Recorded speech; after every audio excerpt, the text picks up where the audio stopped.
My name is Shifren, otherwise known as Surfing Rabbi.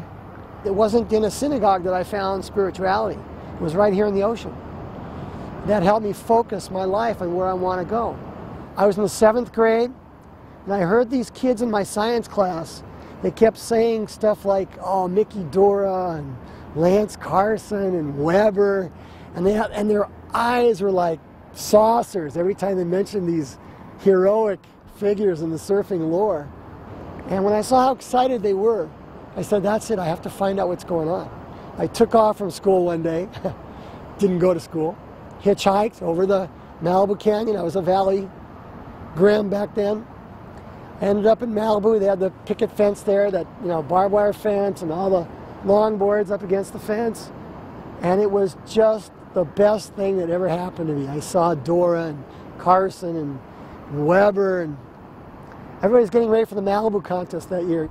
I rented one of the Blue Sharks, $1 a day, paddled out, or I should say cooped out. Finally migrated to where the, you know, the outside set was, and I had enough courage to just drop in. And of course I dropped in on Mickey Dora. And then the last thing I remember is this expletive deleted curse as I went flying through the air, being tumulted from my, you know, my shins got whacked by the nose of his board. And it's like I told somebody else the other day, that was the best thing that ever could have happened to me. I got to meet Mickey Dora personally. A lot of people never met him in their lives, you know, like I had a intimate relationship with him, you know. And B, you know, I got to learn what it's like to be in the pecking order. I mean, a little humility, wait your turn.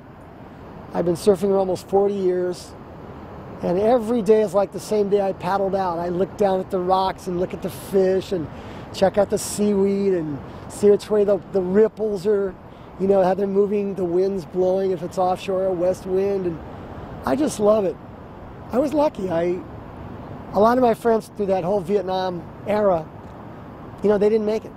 A lot of them OD'd, a lot of them were killed in Vietnam, and perhaps it's a legacy that's befallen me and people in my milieu to keep up the stoke, to keep up that thing that we used to know. We used to call it the aloha spirit.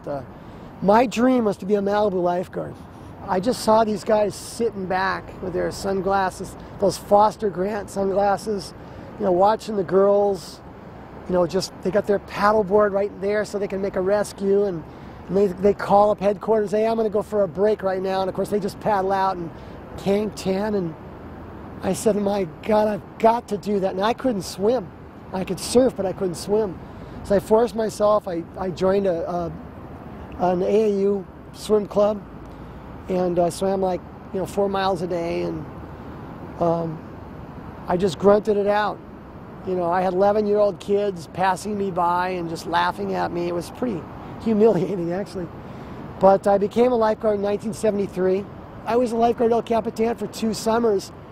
Like when those southwest swells would pop, you know, peek through the islands, there's no one there. I'm like surfing 70-degree water at El Cap, all to myself. I mean, it's the greatest. The only spirituality that I found in the world was surfing. Ironically, the more I got involved with the spirituality of my heritage, the more it endeared me to surfing. To the point where I started a Surf and Soul magazine about how surfing and spirituality are very connected.